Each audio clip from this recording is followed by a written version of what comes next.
Bonjour chers amis des trois continents et bientôt quatre par la grâce de Dieu. Aujourd'hui nous allons encore naviguer dans la parole de Dieu. Nous sommes reconnaissants de vous avoir. Seigneur, Dieu de toute puissance, nous voulons te soumettre toutes ces paroles que nous allons employer de ta parole de vie, la Bible. Et je prie que tu puisses continuer de nous parler. Dispose nos cœurs et fais de nous des personnes prêtes à nous transformer complètement, nous adapter complètement à ta parole et ne pas profiter de ta parole pour exercer nos abus.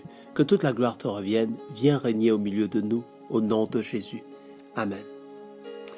Amen. Ce matin, nous allons partager un message qui a pour thème « La sagesse ou la folie ?» Fais ton choix.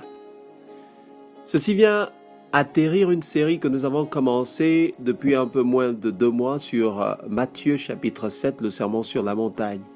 Et nous avons vu des questions importantes, nous avons vu plusieurs choses, mais aujourd'hui nous voulons retirer le résumé donc de ce sermon dit célèbre, même si les instructions directes venant du Seigneur ne sont pas toujours choyées et prisées. Dans le nom de Jésus, nous avons la vie et dans ces écritures, nous avons la vie. Je vais lire le tout dernier verset avant de commencer. Le tout dernier verset de Matthieu chapitre 7 déclare ceci. « Car il enseigna comme ayant autorité et non pas comme les scribes. » Et donc le Seigneur, quand il lisait les tablettes ou les parchemins à l'époque, il n'enseignait pas comme les scribes qui venaient interpréter la parole. Lui-même, il était et il est la parole. La Bible dit qu'il parlait comme ayant l'autorité, pas comme interprétant les Écritures. Et j'aimerais vous dire que toutes les fois où on lit la parole de Dieu, sachez que c'est le Seigneur qui s'invite dans vos cœurs. Et si vous le recevez, il va souper avec vous, il va communier avec vous, et jamais votre vie ne sera la même. Amen. Donc, j'aimerais, avant de lire les quelques versets, faire un récapitulatif de tout ce que nous avons vu depuis là. Nous avons résumé tout en parlant des 2 options, de 2 voies, de 2 chemins qui existent simplement. Nous avons vu qu'au-delà de tout ce que le Seigneur mentionne, il y a en vérité 2 voies, pas plusieurs. Il y a 2 catégories, pas plusieurs. Il n'y a que d'un côté ceux qui jugent et ceux qui se jugent. Il n'y a que d'un côté ceux qui ont la planche dans l'œil et ceux qui ont la paille dans l'œil. Il n'y a que d'un côté ceux qui ôtent la planche de leurs yeux et ceux qui gardent la planche. Il n'y a que d'un côté les hypocrites aveugles, malheureusement, et de l'autre côté les clairvoyants humbles. Il n'y a que d'un côté ceux qui aiment la boue et de l'autre côté ceux qui aiment les choses précieuses. Il n'y a que d'un côté ceux qui demandent à Dieu et ceux qui refusent de demander et se plaignent auprès de Dieu jour et nuit. Il n'y a que d'un côté ceux qui marchent par la porte large et ceux qui utilisent la porte resserrée. Il n'y a que d'un côté ceux qui se protègent des faux prophètes et ceux qui s'exposent et se séduisent par les faux prophètes. Il n'y a que d'un côté ceux-là qui sont des arbres qui portent de bons fruits et ceux-là qui sont des arbres qui portent de mauvais fruits. Il n'y a que d'un côté ceux qui disent « Seigneur, Seigneur » et de l'autre ceux qui disent « Seigneur, Seigneur » et font la volonté de Dieu. Il n'y a que d'un côté ceux à qui Dieu dira « Je ne t'ai jamais connu » et ceux à qui Dieu dira « Entre mon enfant, bon et fidèle serviteur, entre dans la joie de ton Père. » Vous voyez, avec tout ça, le choix est facile. Et le choix que je demande de faire aujourd'hui, ce n'est pas un choix nécessairement qui est verbal, où tu vas dire « Bon, moi je préfère choisir ça. » Évidemment, tout le monde veut choisir ce qui est bien. Mais le choix qu'on va faire aujourd'hui, c'est un choix dans notre façon de vivre, notre façon de bâtir notre vie chrétienne. Et nous allons amorcer le mois d'octobre dans quelques jours, quelques heures. Et je voudrais dire qu'en octobre, nous allons utiliser un nouveau thème pour notre assemblée, nous permettant de découvrir encore ce que le Seigneur a pour nous. J'aimerais que vous sachiez que chaque jour on fait le choix. Avant de venir ici, passer le culte avec nous, vous avez fait le choix de venir ou de ne pas venir. Il n'y a que deux options. En conduisant votre véhicule, en venant à l'église, vous avez fait le choix de prendre la gauche ou la droite. Il n'y a que deux options. Vous avez fait le choix de vous arrêter à un feu tricolore ou de continuer. Vous avez fait le choix de soit garer, soit de démarrer. Il n'y a que deux options. Ne vous y trompez pas, bien-aimés, il n'y a pas beaucoup d'options. Et ce dernier verset n'est pas en reste. Je lis la parole de Dieu dans Matthieu 7, elle déclare « C'est pourquoi, verset 24, quiconque entend ces paroles que je dis et les met en pratique sera semblable à un homme prudent qui a bâti sa maison sur le roc. » 25, la pluie est tombée, les torrents sont venus, les vents ont soufflé et se sont jetés contre cette maison. Et elle n'est point tombée parce qu'elle est fondée sur le roc. 26. Mais quiconque entend ces paroles que je dis et ne les met pas en pratique sera semblable à un homme insensé qui a bâti sa maison sur le sable. La pluie est tombée, les torrents sont venus, les vents ont soufflé et ont battu cette maison. Elle est tombée et sa ruine était grande. Que Dieu bénisse sa parole. Vous voyez, ce verset commence par c'est pourquoi et ça met en lumière la conséquence de nos choix dans la vie chrétienne. Comment tu bâtis jusque-là? Et je veux dire qu'en faisant le résumé de ces versets que nous avons lus, il y a des points communs que nous retirons, puisqu'il y a deux catégories, mais au moins les deux catégories ont un point commun. Il y a ceux qui écoutent la parole de Dieu et la mettent en pratique et deviennent des hommes prudents ou des femmes prudentes ou des femmes sages. C'est là une partie du choix de notre sagesse. Et de l'autre côté, il y a ceux qui écoutent, qui ne mettent pas la parole de Dieu en pratique pour des raisons qu'ils connaissent, et du coup font le choix de la folie. Être insensé, c'est penser que je ne mets pas la parole de Dieu en pratique, mais je vais toujours réussir. Si c'est ça que tu appelles réussir, tu vas te retrouver dans le cycle de la vanité. La réussite selon Dieu, c'est d'écouter ses instructions et mettre en pratique sa parole et vivre dans la paix du cœur. Vivre dans la relation parfaite avec le Seigneur que nous avons adopté depuis que nous marchons avec lui. Évidemment, ces versets mettent en lumière le type de fondement qu'on a. Sur quoi tu bâtis ta vie chrétienne? Sur quoi tu bâtis ta relation avec Dieu? On sait que si vous m'écoutez et vous n'avez même pas encore bâti une vie chrétienne, la meilleure solution, c'est de comprendre que le meilleur fondement, le fondement par excellence, c'est le rocher des âges. Ésaïe 26, 4 parle de Dieu comme étant le rocher des âges. C'est le fondement par excellence. Dans le Nouveau Testament, dans le livre de 1 Corinthiens, par exemple, chapitre 3, versets 10 à 11, on met en lumière le fondement. La Bible dit, selon la grâce de Dieu qui m'a été donnée, j'ai posé le fondement comme un sage architecte et un autre bâtit dessus, mais que chacun prenne garde à la manière dont il bâtit dessus, car personne ne peut poser un autre fondement que celui qui a été posé, à savoir Jésus-Christ. Et donc sachez qu'aucun autre fondement ne peut être posé. Si on veut bâtir une vie chrétienne, on ne peut pas la bâtir sans la personne du Christ. On ne peut pas la bâtir sans connaître le Christ. La semaine passée, on a parlé de goûter le Seigneur et voir combien il est bon. On ne peut pas la bâtir à moins qu'on puisse être dépouillé devant le Seigneur et en nos cœurs devant lui.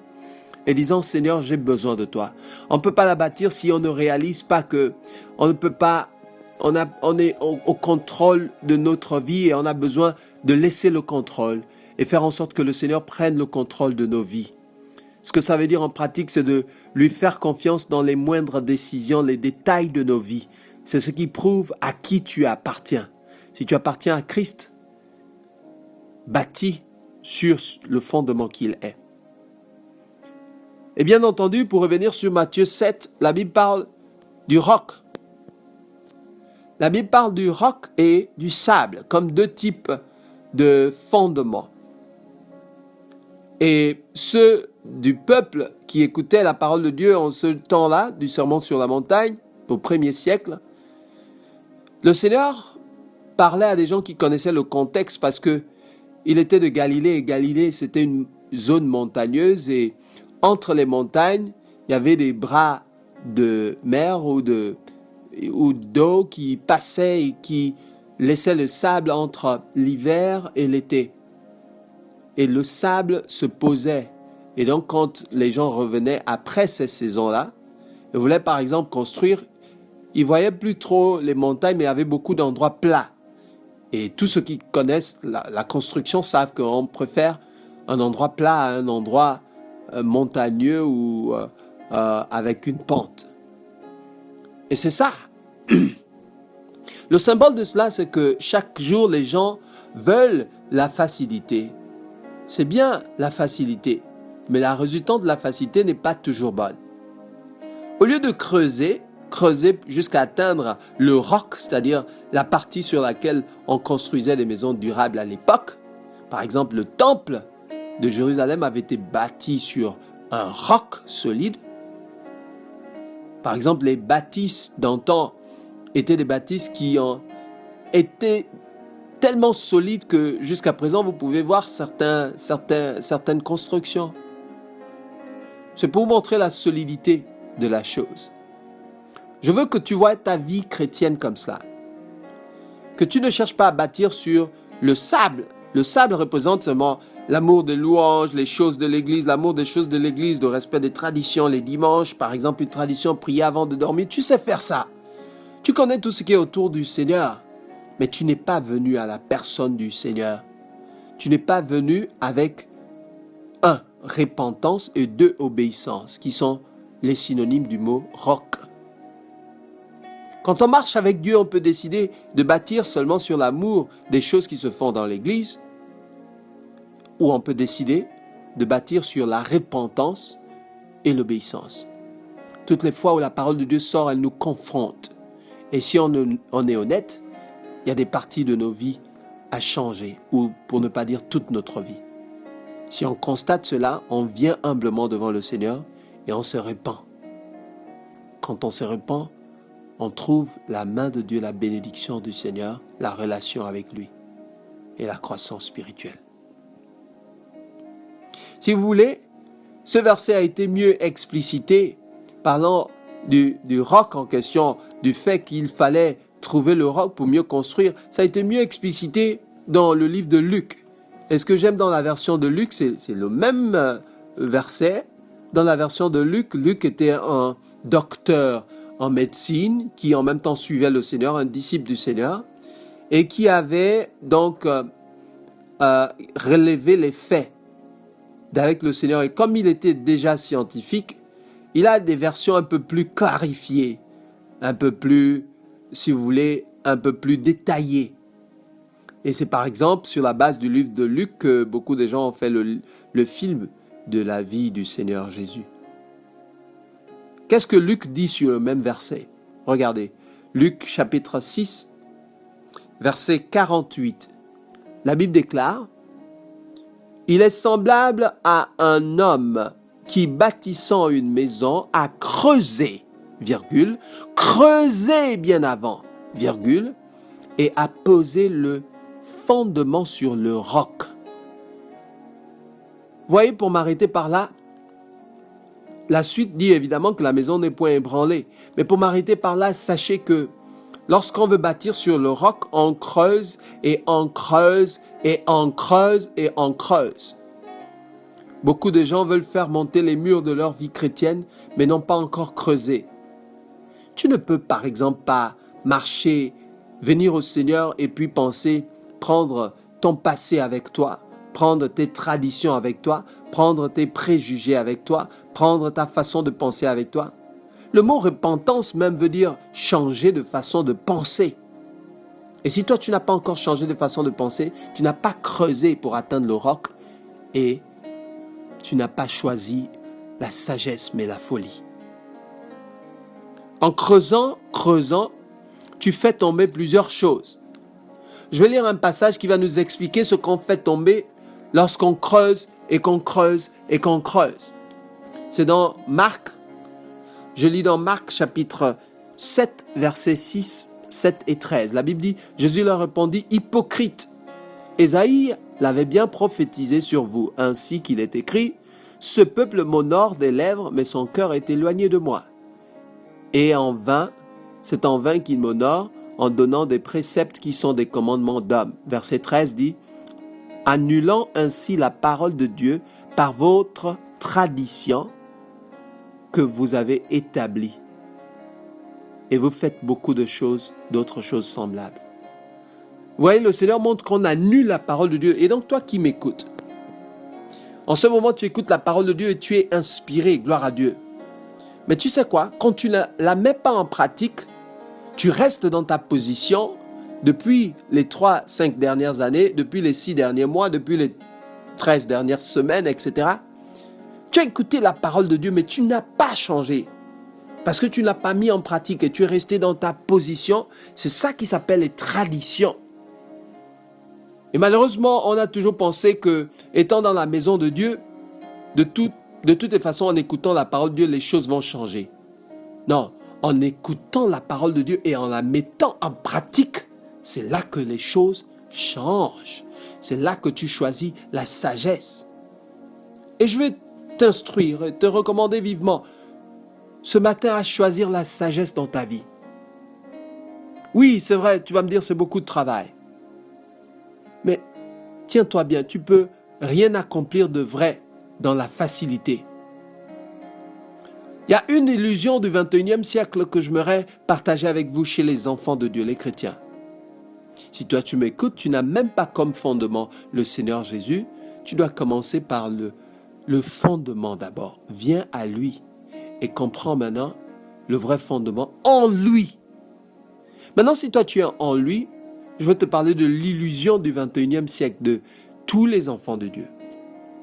Chez les enfants de Dieu au 21e siècle, on pense qu'une fois on devient chrétien, on vient au Seigneur, tous nos problèmes sont réglés. Ou tous nos problèmes doivent être réglés. Si on traverse un problème, on a l'impression que Dieu nous a abandonnés. Alors que c'est faux. Remarquez bien que dans Matthieu chapitre 7, l'homme prudent ou la femme prudente et l'homme sage ou la femme sage ont un point commun. C'est que vous allez remarquer qu'il y a toujours des tempêtes qui frappent. La Bible parle, la pluie est tombée, le torrent est venu, les vents ont soufflé et se sont jetés contre cette maison. Vous voyez, ça c'est le verset 25.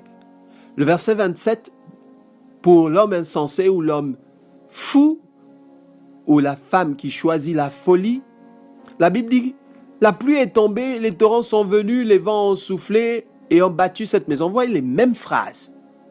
Ça veut dire, en d'autres termes, que la pluie, les vents, les torrents qui soufflent, les tonnerres, ce sont les problèmes de la vie, les expériences de la vie.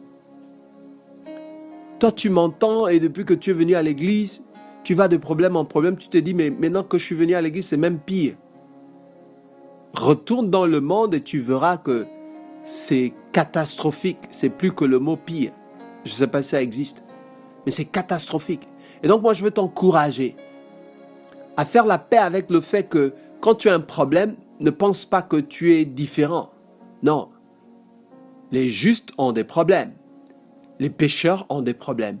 Tout le monde a des problèmes. La différence, regardez bien, c'est qu'après tous ces problèmes-là, la Bible dit ceci, mais cette maison n'est point tombée parce qu'elle était fondée sur le roc. Ça, c'est dans le verset 25.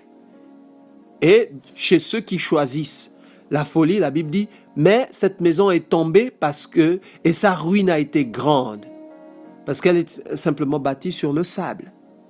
Toi qui veux la facilité, toi qui as pensé que en tant que chrétien, tu ne peux pas traverser des problèmes comme ça, c'est trop. Je te dis, si tu fais l'erreur d'aller chercher la solution ailleurs, tu rendras la situation 1000 fois plus catastrophique. Tu as besoin de savoir que au milieu de problèmes, le Seigneur est avec toi. Peut-être que toi, tu as trop de torrents.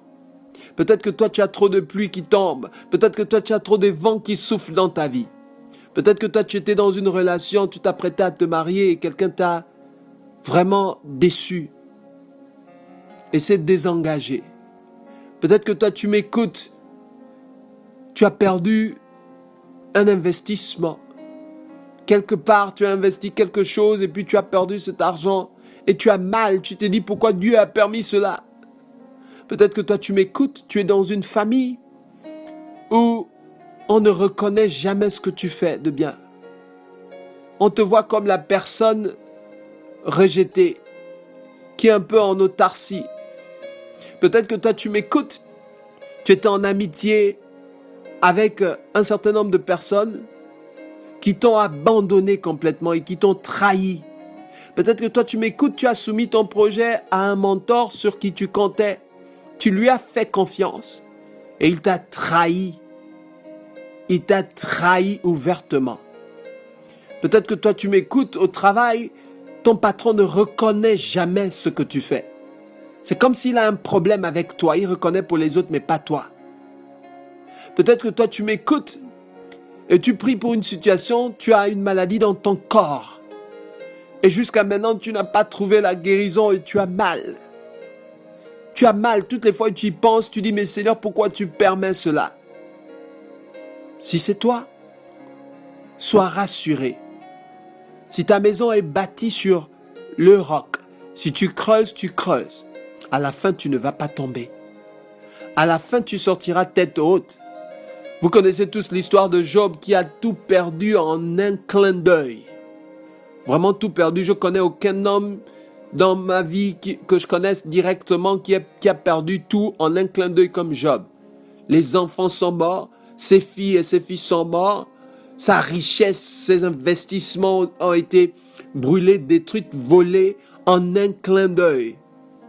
En un clin d'œil, la pluie, le torrent, le tonnerre, tous les problèmes de la terre sont tombés sur lui.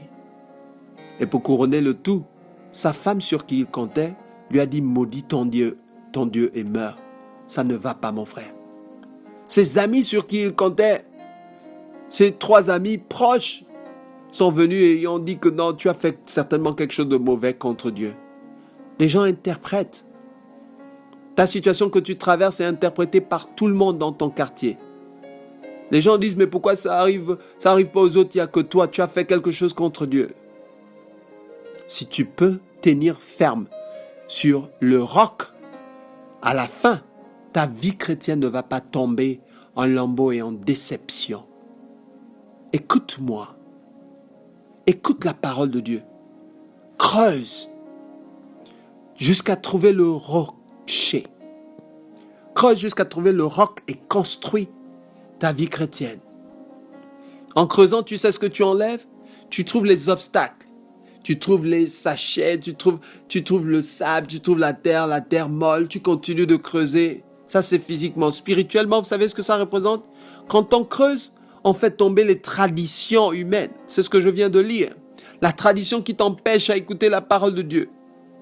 Toi, tu écoutes la parole de Dieu, mais tu n'arrives pas à changer parce que tu es dans la tradition. Arrête maintenant, répands-toi devant Dieu et creuse. Répands-toi et obéis maintenant. Dis, Seigneur, je suis désolé. Répands-toi pour ressembler davantage au Christ. Dis, Seigneur, je me suis axé sur ce que je connaissais. Je suis chrétienne depuis 20 ans, depuis 15 ans. Mais rien ne marche dans ma vie parce que je me suis axé sur ce que je connaissais. Et en plus de ça, j'ai l'impression de t'avoir abandonné parce que rien ne marche. Alors que tu voulais juste éprouver si j'avais vraiment mis ma confiance en toi. Et pendant que tu creuses, tu fais sauter les traditions. Oh non, moi j'adore le Seigneur d'une manière. Moi, de toute façon, Dieu sait que je lis la Bible.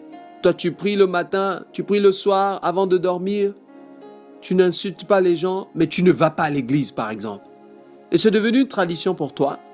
Tu te dis, non, moi, je suis déçu par ce qui se passe dans les églises. Du coup, tu as réinventé ce qui n'existait pas. C'est-à-dire que toi, tu es un chrétien, tu as ta propre église, c'est toi-même. Et tu trouves comme raison que l'église, c'est le cœur, c'est pas l'endroit. Ok, c'est bien. Mais toi-même, depuis que tu es seul, tu as grandi. Depuis que tu es seul, comment tu te sens?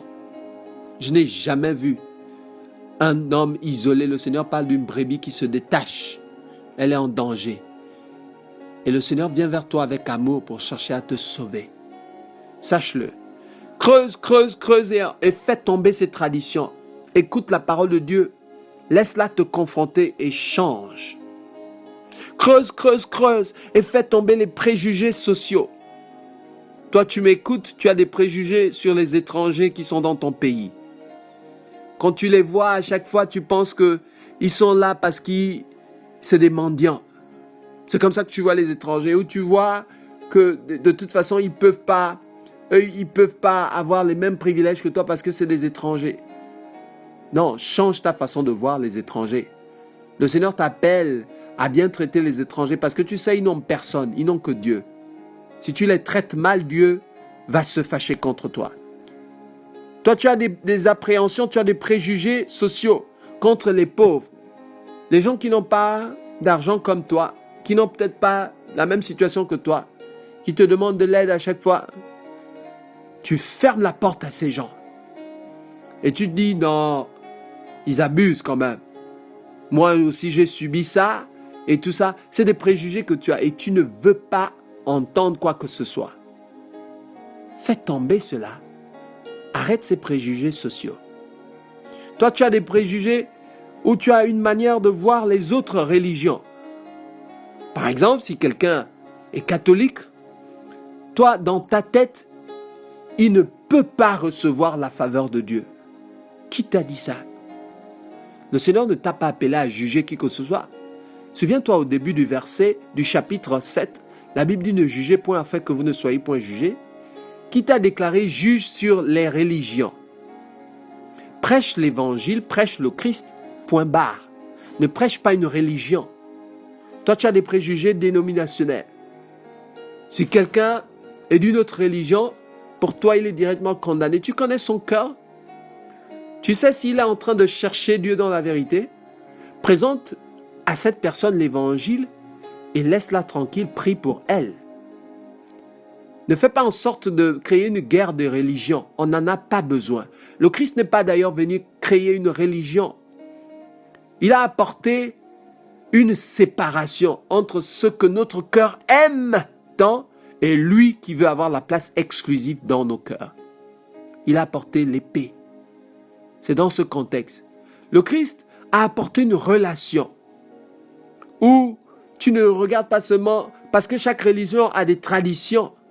Et c'est ça que le Christ est venu contrecarrer. Vous savez, ceux qui écoutaient le Christ avaient une tradition, c'était des judaïstes. Les Juifs que vous connaissez, le Christ a confronté leur tradition.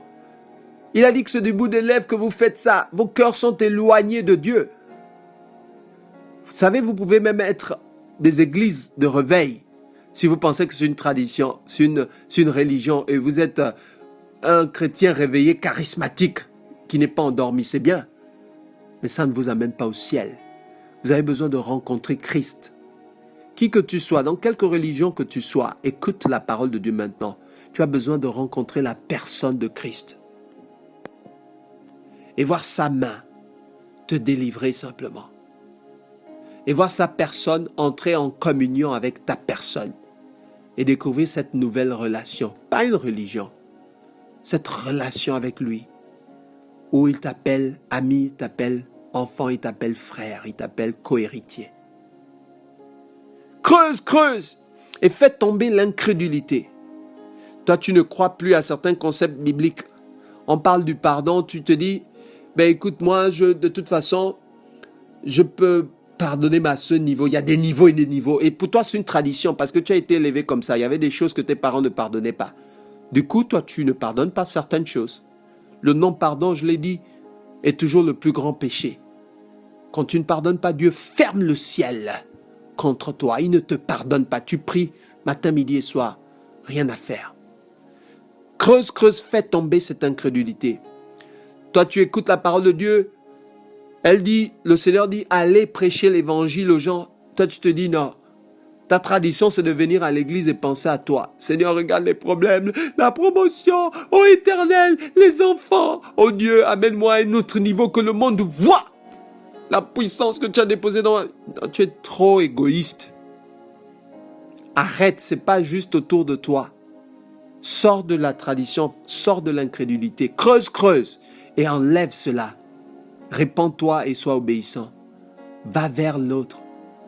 Partage la parole de Dieu, même si tu ne sais pas quoi dire.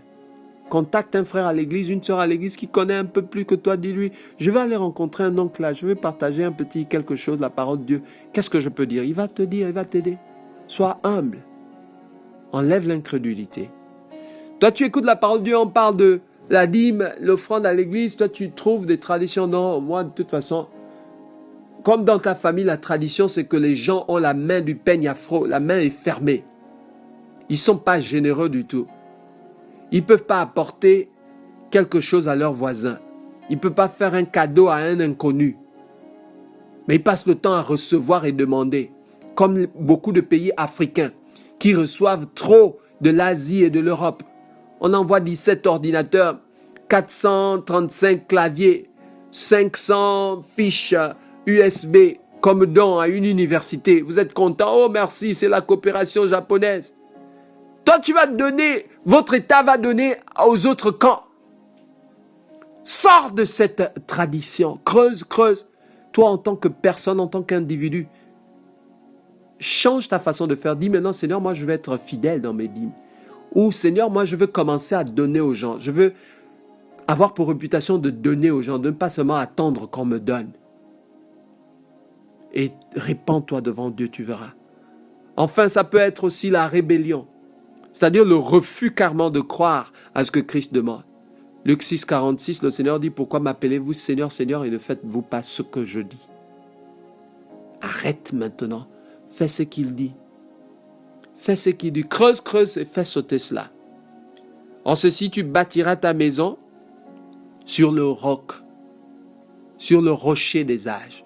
Et tiens-toi bien, les mêmes problèmes que j'ai cités précédemment vont aussi te cibler.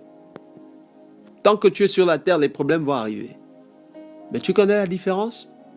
Oh, tu vas tenir. Tu seras enraciné dans le Seigneur. Parce que tu as décidé d'être humble. Parce que tu as décidé de grandir en lui. Parce que tu as décidé de creuser et atteindre le roc. Parce que tu as décidé de te repentir et d'être obéissant. Et le Seigneur va t'amener à être un chrétien résistant et résilient, à être un disciple du Seigneur qui contre vent et marée tient, à être un disciple comme ce que j'ai dit la semaine passée dans Jean 6, 66, quand tout le monde a abandonné le Seigneur, au moins les 12 sont restés. Et le Seigneur a dit, mais vous ne partez pas? Et ils ont dit, chez qui irons-nous? À qui irions-nous? Tu as les paroles de la vie. Les autres vont abandonner les fréquentations de l'église, ils vont arrêter de venir écouter la parole de Dieu, toi tu vas rester.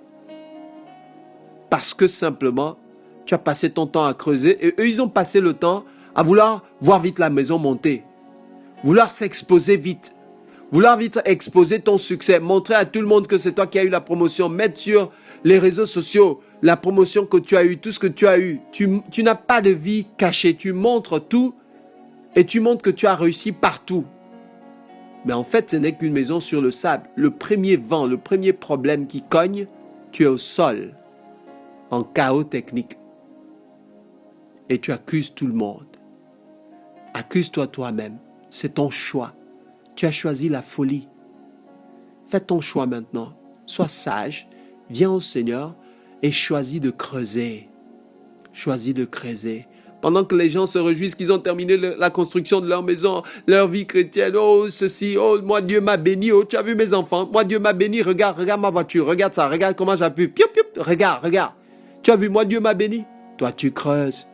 Tu creuses. La même personne, 3-4 ans plus tard, les vents frappent. Il y a un petit problème dans son foyer. C'est fini, divorce directement. Parce qu'il n'avait pas creusé. Il y a un petit problème dans sa relation, c'est terminé.